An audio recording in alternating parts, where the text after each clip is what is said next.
Rabbim bendim için yaraşalım. Yurtlarım dağları engellere sığmam taşarım.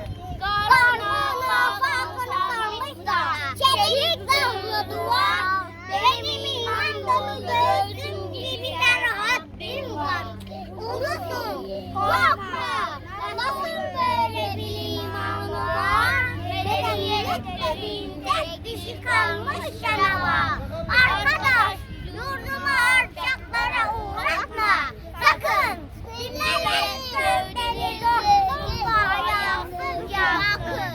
Doğacaktır sana vaat etmeyecekler hakkın. Kim bilir, belki yarın, belki yanılmaz hayatın. Baktığın yerleri toprak bir yere geçme.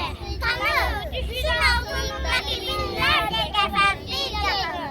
Sen şehit oldun, incitme yazıktır atanı. Verme dünyalara arsan da bu cennet katanı.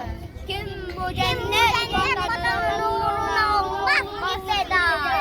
Feda fışkıracak toprağı feda. Canı cananı bütün ağlarım Allah'ın doyunda. Etmesin tek vatanımdan beri dünyada cüda. Ruhumun senden ilahi, şudur ancak emelimi. Değmesin kabedemin gözüne namahram edin. Bu ezanlar işaretlerin dinin temeli. Ebedi yurdumun üstünde evimizin Koruma becine bilmeklerden varsa taşır. Herkes yakandan ilahi, boşanıp kanlı yaşır.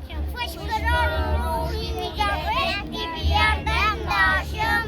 O zaman yükselere karşı der belki başım. Genel Başkanımız şimdi çekin şey. Delikanlı.